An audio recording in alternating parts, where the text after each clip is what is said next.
This is Jonathan Singer. You're listening to original audio content from MyDD.com.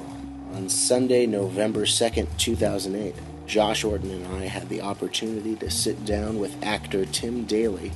We began by asking him why he came out to knock on doors for SEIU.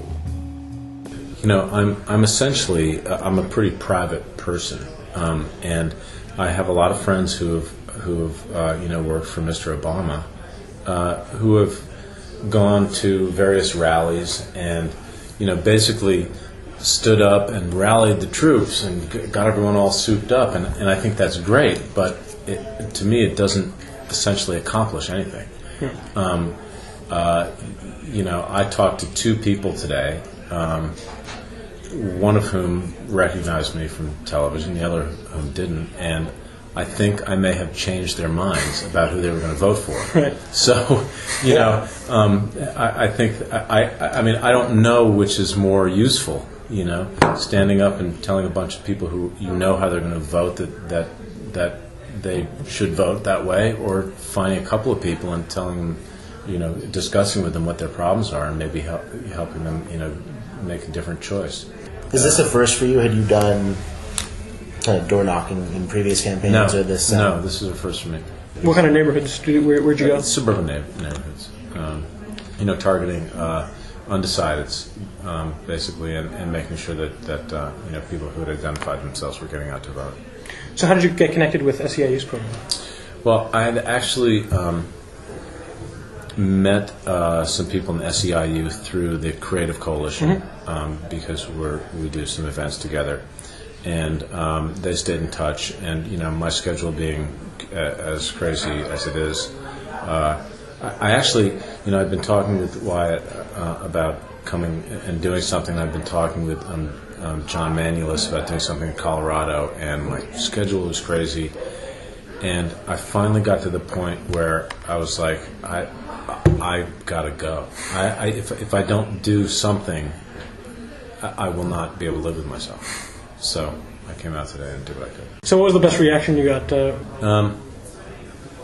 Well, there was this one guy named Mike, who was a salesperson, and he said he was really undecided. And I asked him, if he was happy with the way the direction the country was going right now. And he said, hell no, it's a mess. It's a mess out there. And I said, Mike, if you hired someone to remodel your kitchen, and they came in and they made a mess of it, wouldn't you fire them and hire someone else? And he said, yeah. And I could just kind of see his wheels turning and thinking like, yeah, that might be a good idea. Time to get a new contractor.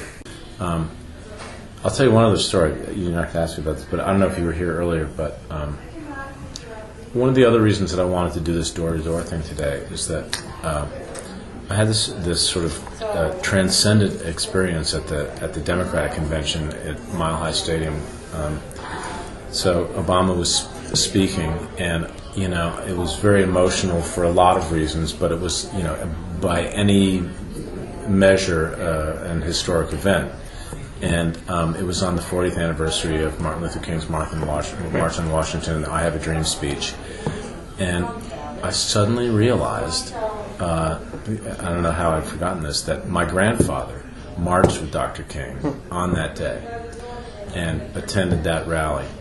And I thought, it's just so amazing that there's kind of this continuum, that here I am sitting and watching this person of color who's been nominated for the presidency of the United States.